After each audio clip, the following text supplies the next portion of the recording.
लड़ने की बात हो, चाहे भारतवर्ष की आजादी की बात रही हो, वो किसी से पीछे नहीं रहा, बल्कि सबसे अग्रणी रहा।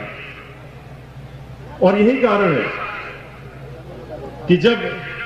माननीय बहन जी का आशीर्वाद ब्राह्मण समाज के लिए हमको प्राप्त हुआ, अब की बार लोकसभा के जब टिकट बंटवारे का मामला हो रहा था, तो आप सभी जानते हैं कि उत्तर प्रदेश में सिर्फ 80 सीटें हैं लोकसभा की, और 16% अगर हम ब्राह्मण ले लें तो हमको 15 और 16 सीटें मिलनी चाहिए थी,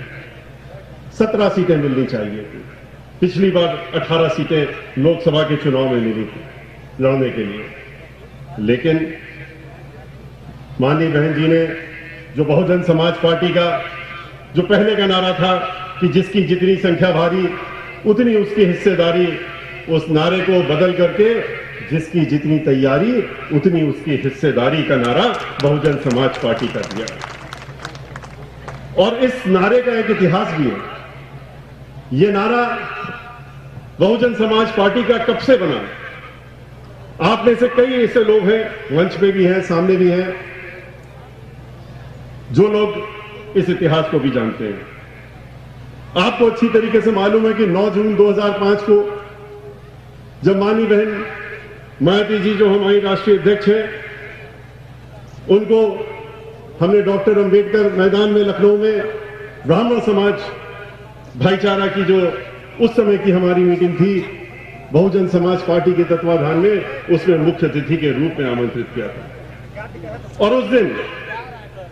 आज तो 12 मई है, कोई कह रहा है कि 42 डिग्री टेम्परेचर है, कोई कह रहा है 44 डिग्री है, लेकिन 9 जून 2005 को तो 48 डिग्री टेम्परेचर था। और जैसे आज समाजवादी पार्टी की सरकार है उत्तर प्रदेश में, ठीक इसी प्रकार से 9 जून 2005 को भी समाजवादी पार्टी की सरकार थी। और जिस तरीके से पिछली मीटिंग में खलीलाबाद में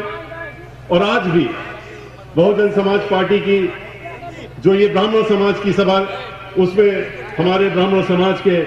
जो लोग आ रहे थे उनकी गाड़ियां रोकने का काम किया गया है, उनको 3-3, 4-4 किलोमीटर पहले पैदल उतार दिया गया शासन और प्रशासन का इस्तेमाल करके,